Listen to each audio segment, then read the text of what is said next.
That's a mighty fine chair. A brilliant chair. It's a shame we can't bring it back to Caed Nua. It's just going to have to stay here forever, slowly rotting away, as Concenlhaut will never again threaten the world with his desire to turn back time. For we have bested him. And it's not like super ancient and powerful wizards have a way of defying being defeated, rising up in sequel games to become a threat. That's foreshadowing, by the way. An enemy like this is absolutely going to come back. But that is not a problem in terms of this game. That's a problem for future Liren if I ever decide to play the sequel. Hey folks, it's Kikoskia here, and welcome back to Let's Play Pillars of Eternity. And when last we left off, thanks to the fact that enemies will only chase you for so long, we were able to take out most of Concenlhaut's minions in here. We get a deer to run in, and then run out. They'd start to back off, we re-engaged, and before we knew it, there was just one owl ghoul protecting Concenlhaut, who was struggling to walk back to his chair. We then bested Concenlhaut using a deer and the ability to knock people prone.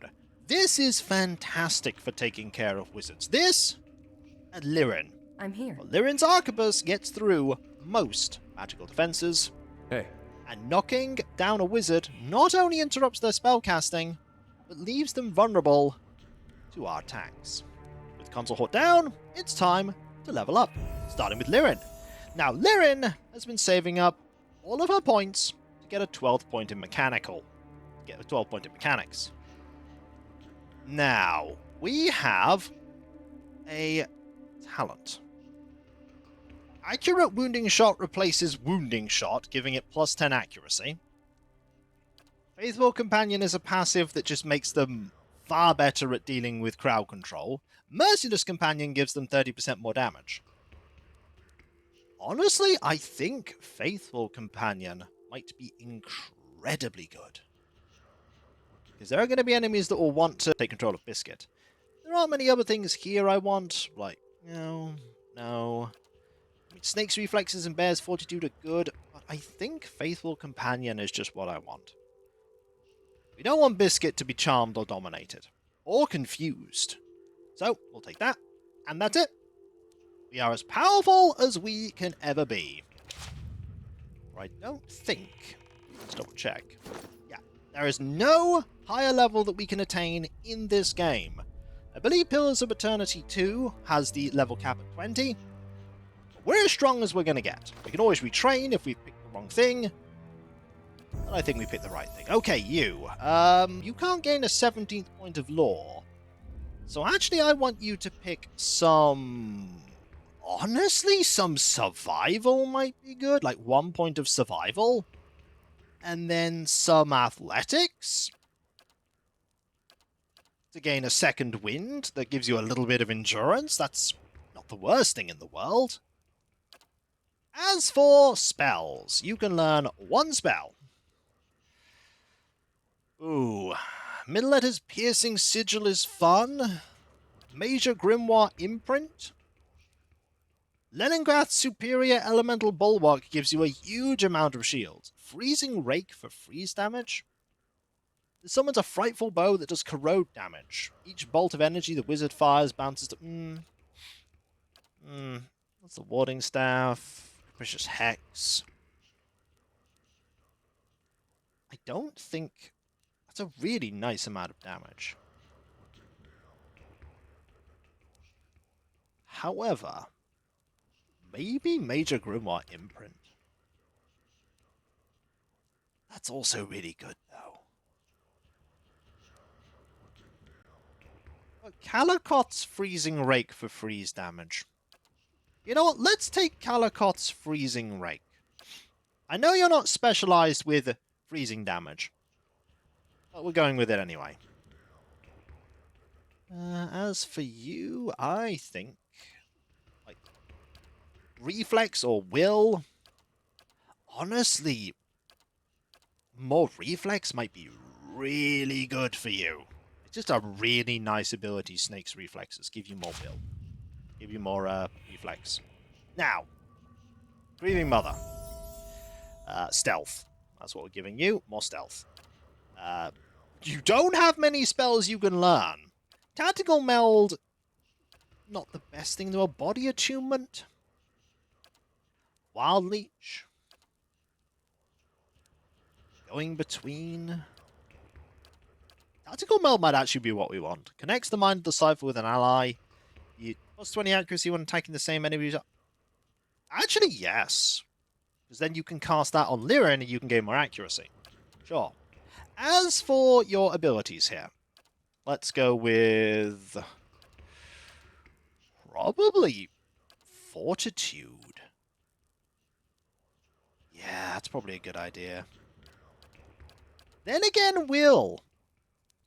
You being charmed or terrified is not something we want. No, I think we're going to go with Fortitude. Seems like a good idea. Then again.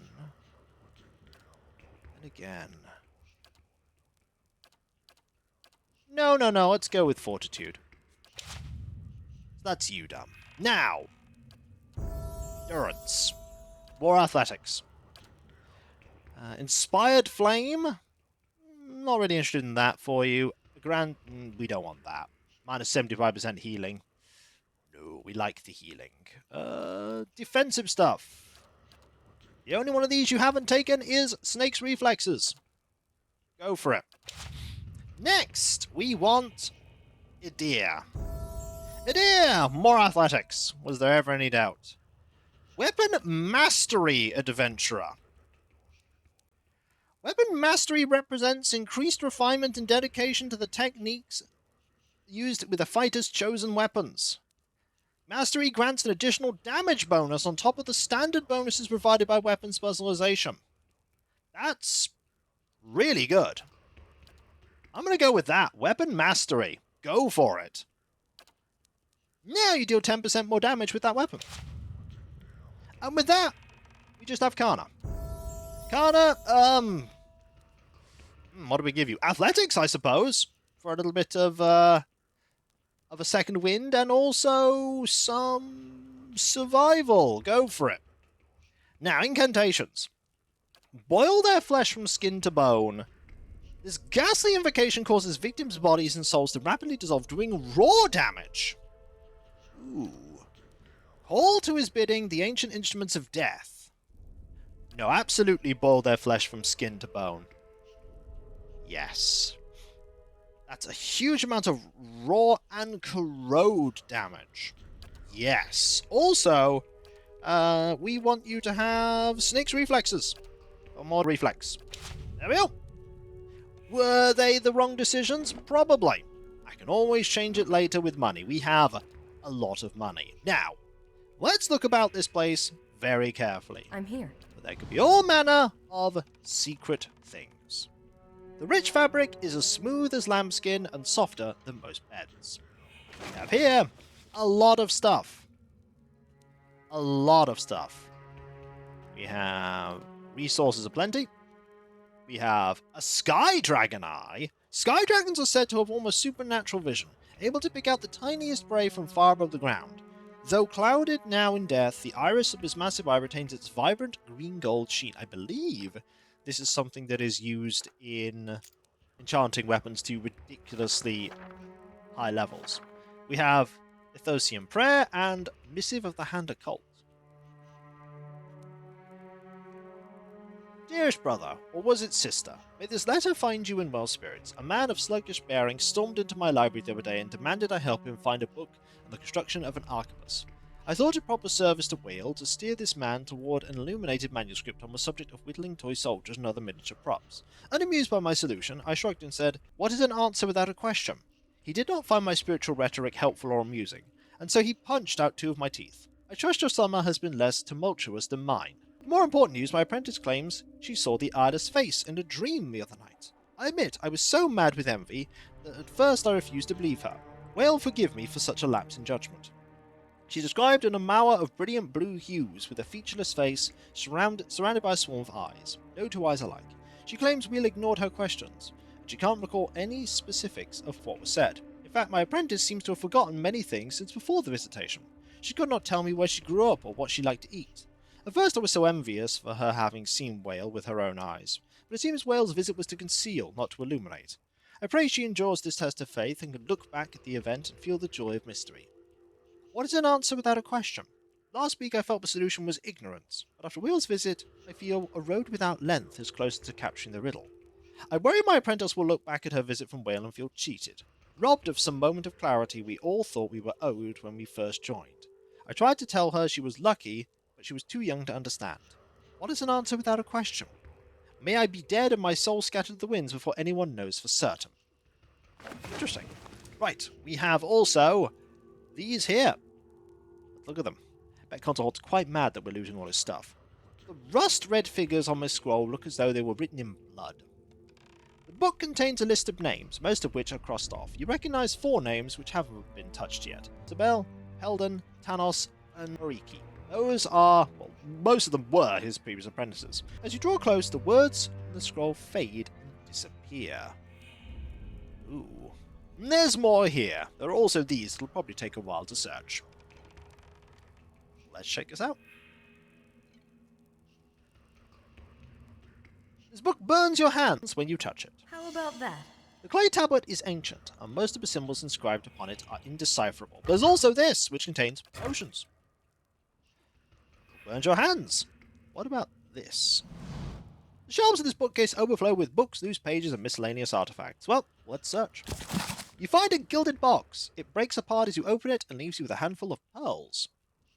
Hours of searching leaves your back aching and your eyes sore. You don't find anything else of value. I'll take pearls. 6 of them. Not bad. And this here. One of the books is especially heavy. Pulling it out, you see that it's a book on coinage, with an assortment of actual coins pasted into the pages. You peel the coins away and take them. Wow, that's a lot of coins. I don't think that actually gave us a lot of wealth, but we still have these to search. Let's search them. A book. More books, and an obsidian lamp figurine. It summons shades. This lamp seems to swallow light, showing no reflection upon its surface. It's cold to the touch, and when held to one's ear, a quiet susurrus can be heard. The lamp is sealed with a piece of cork, on which a single rune is inscribed. Very nice. What about... Are there any other things? No! I think we're actually done. I'm here. We're not done, because we should still go and talk to the final apprentice. How much do they care that we have slain their master? I get the feeling not as much as you'd initially think. I will say before I go around the corner, though, just in case there is some anger. If there isn't, we'll just make our way over to Caed Nua, rest up, and get ready for dealing with the Adra Dragon. Let's hope we're not as challenging as Concenlhaut was. Won't be getting any experience from it, but we could get some nice treasure. Hello. Yes? You really don't seem to care. I don't believe it. You killed Concenlhaut. I had nothing to do with any of that, of course. What are you going to do now? I'm going to continue my research. Perhaps Concenlhaut has some lore in his library that could prove useful. Now, if you excuse me, I must get back to work. I'm here. Not that concerned. Surprised, but not concerned. Then we'll make our way back up. We're max level now, so any improvements we get now to our character will come almost exclusively from equipment. We might get the occasional permanent magic buff from completing quests, but otherwise it's all items. And at some point we want to make a really good weapon. So exceptional is here. Superb requires a second sky dragon eye. This, however, we have the stuff to make something legendary. We could make a legendary arquebus. And I'm somewhat tempted. Concenlhaut continues to follow us. It's not like he has much of a choice. I imagine the person that sent the Torn Bannerman to deal with Concenlhaut is ultimately happy at the result. The Torn Bannerman were the ones that dealt with Concenlhaut, but they brought us here, and we dealt with Concenlhaut. dynamics of power amongst the most mighty archmages in Aora has shifted. Temporarily, at least. Liches have a nasty habit of not staying gone, especially when their phylactery is their own skull. Now, let's just get out of here before more people turn up. Hopefully the remaining apprentice can deal with the Thorn Bannerman reinforcements that will turn up. We can go back to Yenwood Field if we wish. I don't see any reason that we'd want to, though. And with that, we will rest. We need to get what spells we have used back and make preparations for taking out the Adra Dragon. We definitely want +3 might. Definitely. This place, I'm here. as beautiful as it can be with the absence of children. And when we come back, folks, I'll consider enchanting my arquebus to be legendary. Harling Paydays just happened. That's okay. We have the money to spare. We have 118,000 coppers. We have more than enough money to spare. But that'll be for next time. And if you enjoyed this video, don't forget to like, comment, and subscribe if you're not. And if you are subscribed, press that bell for those notifications. And I'll catch you next time, folks. And I'll see you then. Later.